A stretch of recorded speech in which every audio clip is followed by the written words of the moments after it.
Welcome everyone to another edition of Play It Through, and on this edition it's the Ren and Stimpy Show Buckeroos, brought to us by THQ. While many would say that LJN is the king of bad licensed games for the NES, as far as I'm concerned, THQ really deserves the crown. Almost all of the published games from THQ for the NES are absolutely abysmal, and Ren and Stimpy Buckeroos is no exception. So here we go with Ren and Stimpy Buckeroos for the NES. The gameplay in the game is broken up into a couple of different styles of levels, and when you start off, you'll actually get to select your control scheme, which I have to give the game credit for. While the controls aren't honestly that great in the game, at least you get to pick what buttons you would like. So choose wisely whatever button configuration you would like, and every selectable choice is available. After choosing that, we get our opening cutscene before jumping into the first level.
The first level, and one of the types of levels, the one we'll be seeing the most, is the Space Madness level.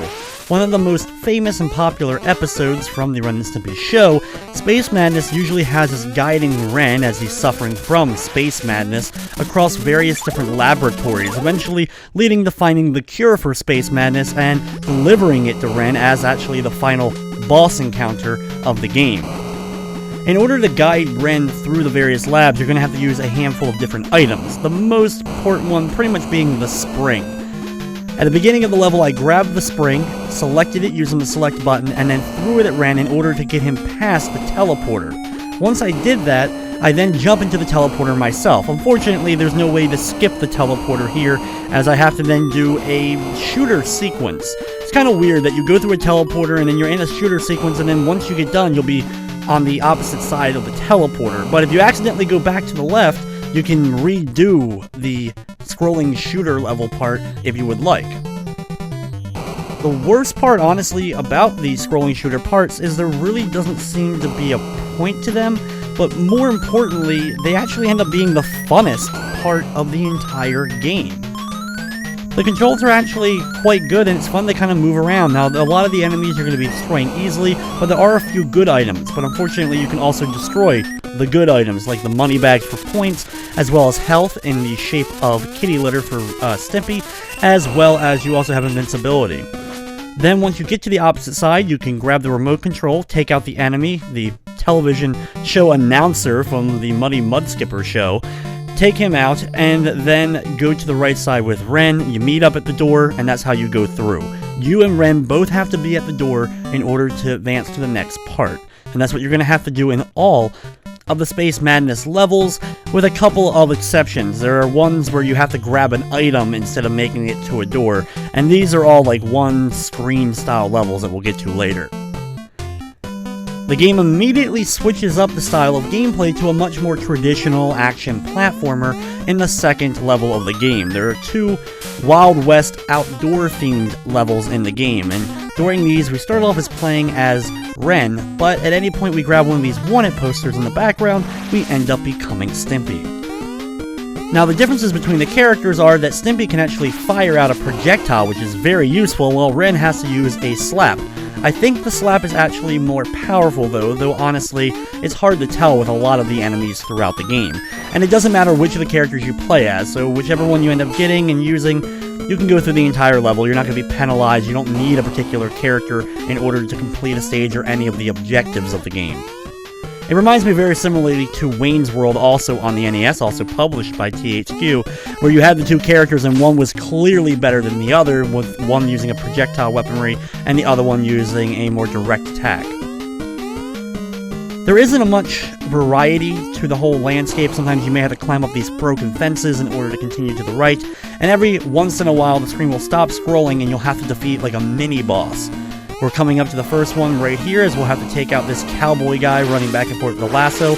Just keep firing at him. If he's blinking with his invulnerability, he can't do any damage to you, but you can't hit him again either, so you can actually time this to consistently keep him flashing and doing damage to him, and he won't be able to actually hit you. But any of the enemies in the game that do throw out projectiles, the projectile can hit you. The main character's body won't be able to hurt you, but the projectiles still can. When you defeat both of the guys here, the cowboys, you then get a whole bunch of money bags raining down from the sky, and you move on to the next stage. One of the biggest things I have to warn you about if you ever decide to try out the game yourself is you have to worry about high platforms. If you jump off too high of a platform and go too far down too quickly, you'll actually outrun the screen by dropping. The camera won't be able to keep up with you, and it'll actually count as a death. It's just one of those really badly programmed things about the game. The next level is Robin Hoek, another one of the classic Ren and Stimpy episodes. And here we're going to be mostly playing as Ren as we're going through a medieval style level, but it's basically just another typical platformer style of stage.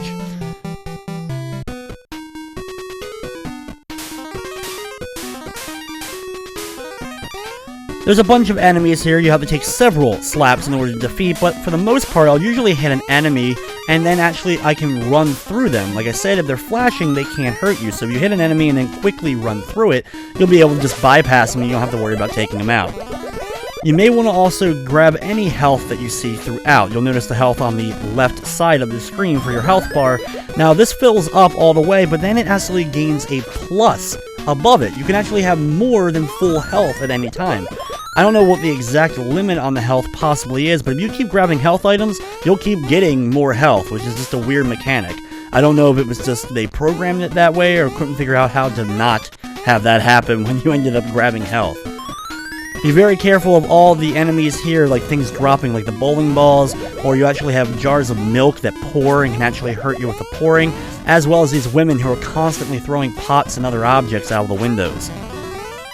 When you make it over to this right side, you'll have to go all the way right, then you're going to have to use these awnings to bounce up to upper, higher levels. Once you make it to a solid platform, you'll notice no more awnings above you. You'll then have to either go to the right or left and continue working your way up to the top. Now up here, you can find this chicken and get some eggs, which you can then use as a weapon if you would like, but our goal is to continue over to the left and continue using the awnings to bounce our way up to the rooftop area. Once up here, run along this giant line to the far right where you'll make it to another mini-boss. This one, just keep hitting him just like we did with the previous bosses. It only takes 3 hits in order to defeat him, and like all of them, you can hit him, and then he actually walk through you. Now for this next segment, grab a hold of the poles and go to the far right one, and then slide your way down. Once you see the building silhouetted in the background, you know you're far enough down to safely jump off the pole to the ground. Don't jump off prior to seeing the silhouette, or you may end up losing a life. This segment full of enemies here, I'm just going to hit and then just quickly run through them. You have to get used to the bounce back, because you do bounce back when you hit enemies.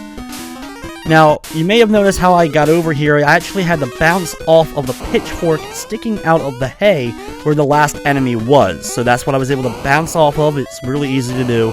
You just jump on that spot and you'll fly across the gap. Then climb up and enter the window up here. I don't think you have to defeat the enemy at the bottom, but I'm not sure. I always end up doing it. And you move on to the next stage.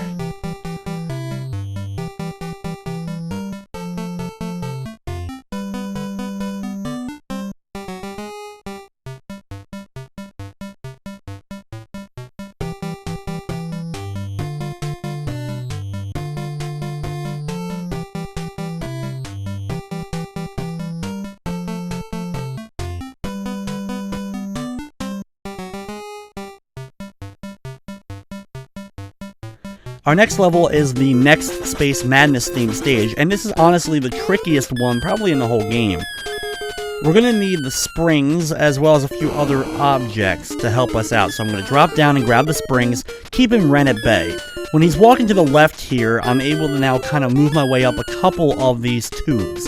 It's a little tricky to get used to how the tubes work. They're kind of finicky. You have to kind of sometimes press up or down depending on what direction you want to go to. You also have to be very careful because there's a whole bunch of buttons scattered throughout, including this one here, and you'll notice a few others as I'm traveling.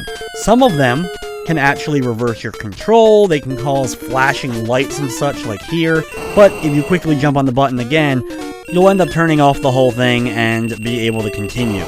Now down here, I'm going to take out this announcer using the electronic remote control, and then get Ren to go up to the very top here. Once Ren's up here, I'm just going to force him over to the right and finish up the stage. It looks a little simple, but trust me, it takes a lot of practice to figuring out how the motions are going to work. Now for this level, all you need to do is jump up on these little things on the left, grab the spring, and then throw it at Ren in order to bounce him up to the top and grab the object in the upper right. That's it. Now get used to that kind of screen because you're going to have a couple of more of those in the game. One of which you'll have to grab the item yourself, which is really easy to do, and another one where all you have to do is grab a spring and spring Ren up into the upper right and grab an object.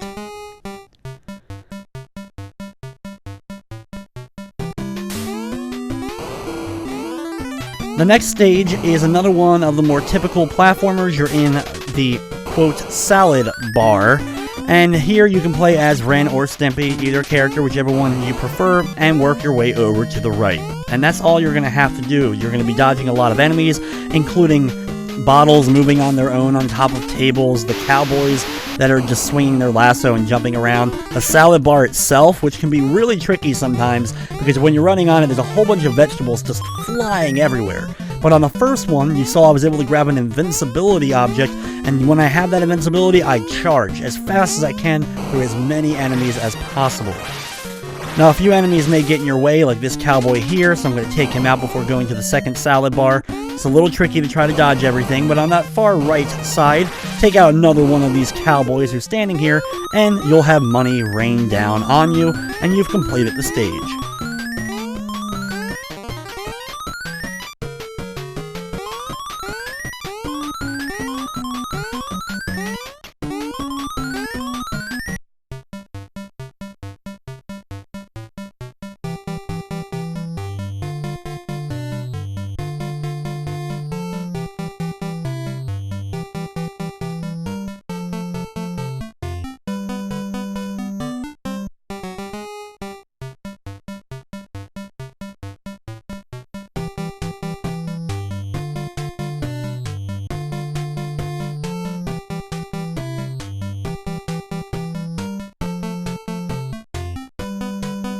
Now this next level is pretty much just a boss fight, as you're going to have to battle the evil sheriff who has kidnapped the maiden. Now this took me a long time to kind of figure out what you're supposed to do, but you have to jump on the table and grab this turkey baster, and you have to actually grab ammo for it by moving around the various platforms, and you'll find various turkeys. You can only find 2 extra turkeys besides the baster itself before you'll have to drop down and attack the boss. Deliver all 5 attacks with the baster and then continue climbing up. He'll need a total, if you hit him with all of the hits, he'll need a total of 8 shots. So you'll have to pick up the original baster, 2 turkeys that are floating overhead, and then once you grab those, climb up the ropes again and grab 2 more turkeys. The second set of turkeys will not appear until you've already grabbed the first set of turkeys. So once you've done that, head back down and hit him 3 more times in order to defeat him. Now, if you run out of ammo, you miss your shots, then all you need to do is climb all around until you eventually find those turkeys kind of hanging out. I don't know if they always spawn in the same location, sometimes it seems a bit random, but once you've defeated the boss, climb up the giant nostril hair, land on this platform, and complete the stage.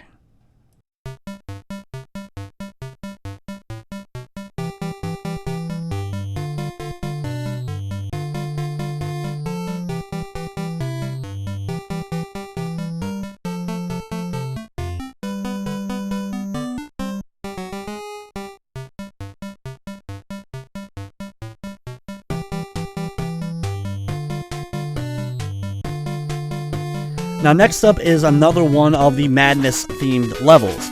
Now this is another pretty simple one, as we're going to grab the spring. We have to watch out for this enemy. I'm going to take him out using Stimpy's attack with his projectile.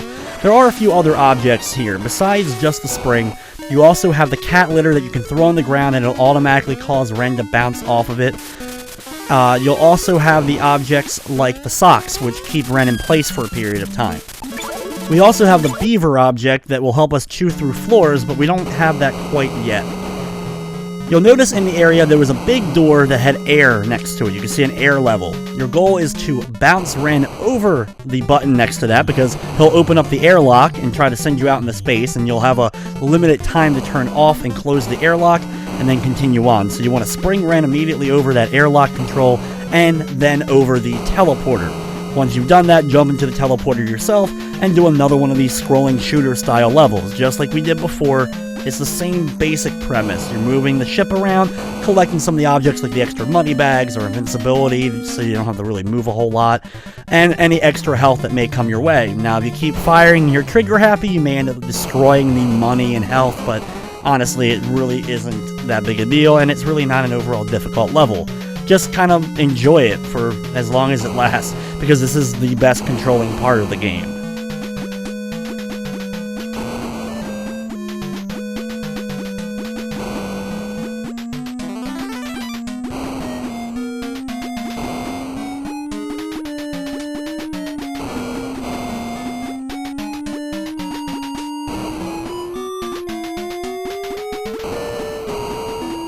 I'm also pretty sure it's a set amount of time that the segment is going to take. Like, if you destroy a certain amount of objects, I don't think the segment will all of a sudden end or go quicker. So you just have to fly until eventually you get to that end point, and you'll eventually be able to continue on in the stage.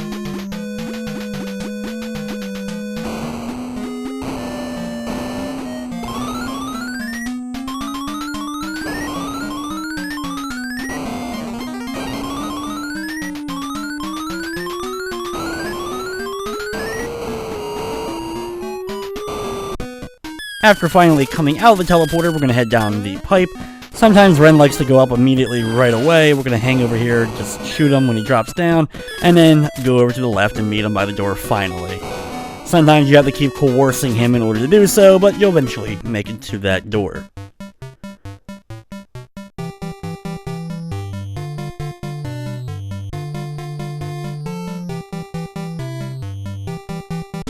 Now this level took a long time to kind of just figure out the best way to getting through it.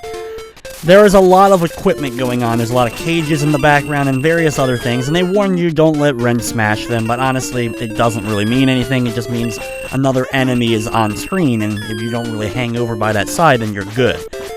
Follow the path that I end up taking, because I'm going to be heading over to the left and working my way up through a series of pipes in order to eventually make it to the Beaver object, which is the key object to getting us through this entire segment. Once I've grabbed the Beaver object, I'm going to head over to the right, and then drop down, slowly catching the ledges so that I don't outrun the screen, and catch up with Ren. If you move quick enough, you should be able to catch up with Ren at about this location, and he'll instantly fly up all the way up to the very top of the pipes. Now, what you have to do is try to get Ren to stay in this area here, and we're going to use the Beaver in order to make a hole in the ground. It can be hard sometimes to get Ren to go where you want him to. It's actually very tricky in order to do so. But since he already got on this platform, I'm going to use this to my advantage. Sometimes you have to use the Beaver on the top platform to get him to drop down here, but either way you can see where I'm heading.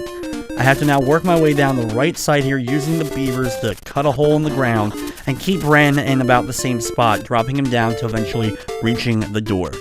This is the quickest method that I was able to figure out to get through this level, but giant jump from the left side of the room to the right side of the room as everything in the room is sped up 2 times. And that added speed allows you to grab the chicken and move on to the next level, which happens to be called Horseplay.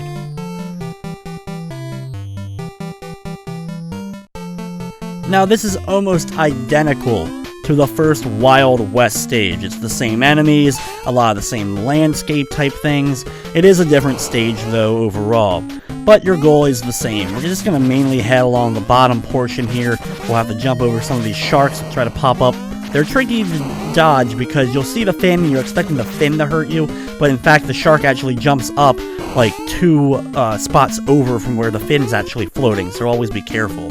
The level is really short though, as we're already at the end. We just have to take out these 2 enemies. So I'm going to start off on the bottom and take out the cowboy using my normal slap, and then try to jump up, slapping this cowboy from below before trying to jump up to the platform, and just keep slapping him until he's defeated and the rain will start coming down.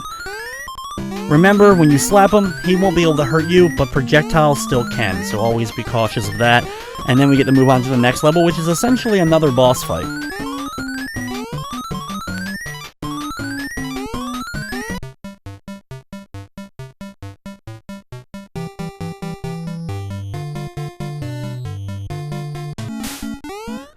Now, for this boss, you'll have to battle Mr. Horse. In order to do so, you're going to lower this bucket, which opens up his stall, allowing his tail to pop out. You'll then jump on his back, and he'll start swinging his tail. Now, it's best, honestly, to use Stimpy for this, but it's quicker to use Ren, because you're just going to want to slap the tail, not his head, not any other body part, his tail. Keep slapping it until he's defeated. Now, if for some reason you take too long, there's other enemies flying around, the stall will close and you'll have to go back to the left side and jump on the bucket again in order to open the gate to allow the tail to start moving again. Like I said, you'll have to activate the tail by jumping on his back, and then once you do so, get away from his tail and get to the right side where you can easily do little short jumps in order to slap at the tail itself. But it's a really quick fight once you know what you're doing. Now, for the next stage, there are 2 methods to take on this stage. I'm going to use technically the easier method, but is also possibly the longer method. We're going to grab these springs, and then we're going to have to spring Ren over the oxygen giant port again, and then we're going to have to spring him over the teleporter on the right side. Alternatively, you can grab the beavers and use the beavers to work your way down level by level until you make it to the door down below.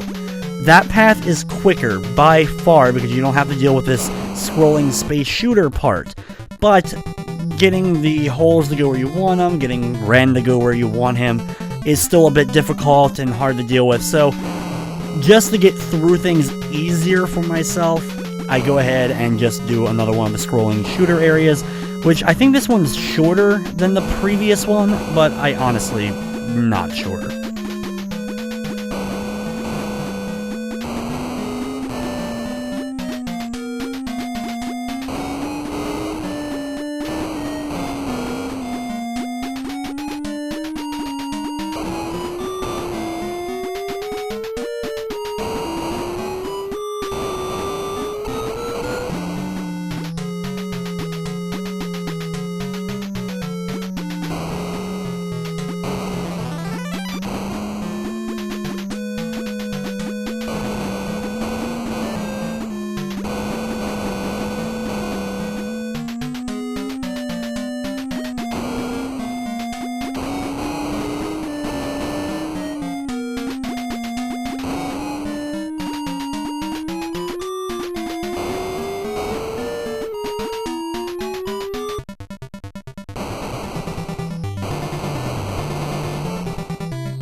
After what will feel like forever, it will finally come to a close, and then you're just going to drop down the pipe, hold down so you go all the way down to the very bottom, and then just walk to the left and go through the door and move on to the next stage.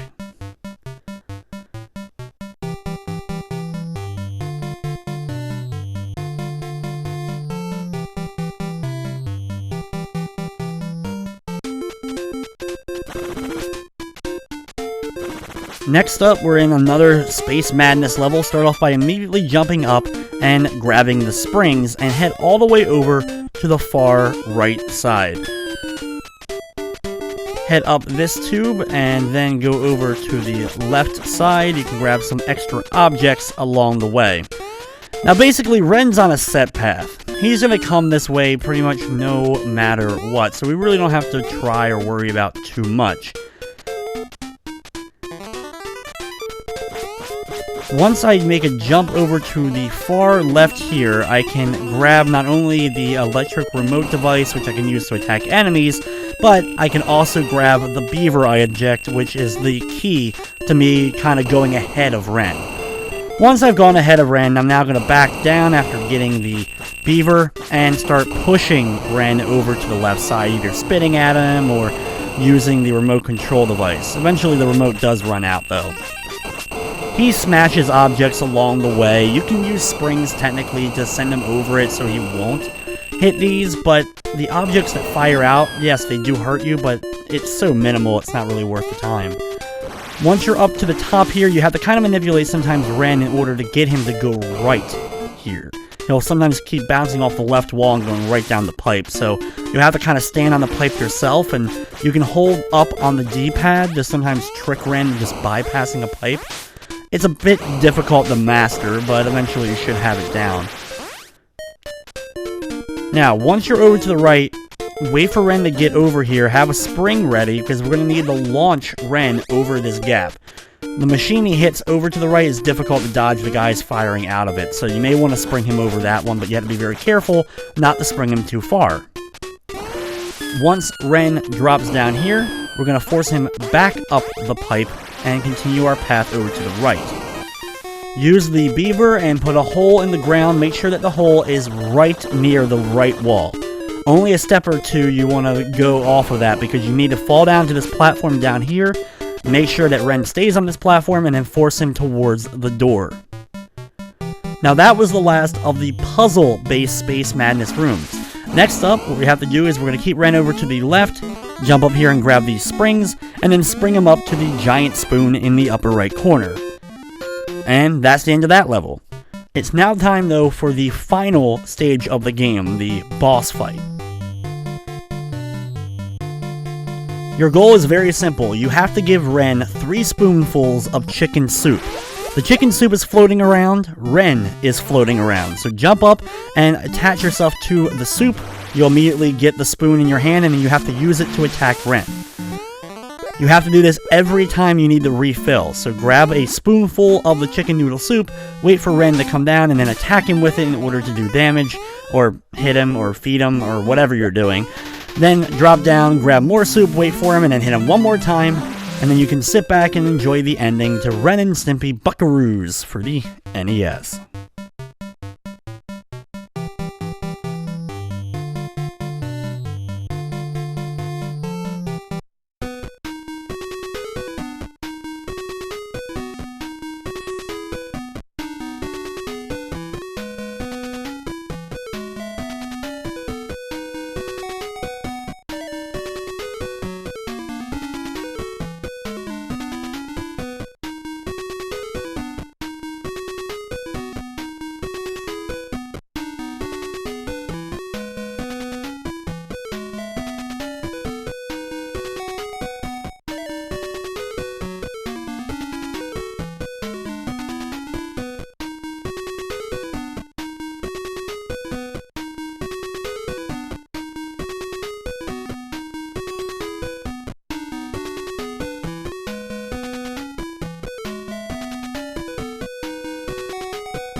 So there you have it, Ren Stimpy Buckeroos for the NES. It's not the worst game for the NES by far, but it has a lot of the quirks and bad programming that THQ published games are known for.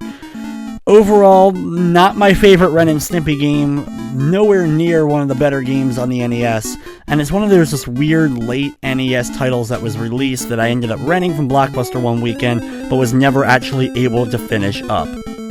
But with that, that's going to wrap up this episode of Play It Through.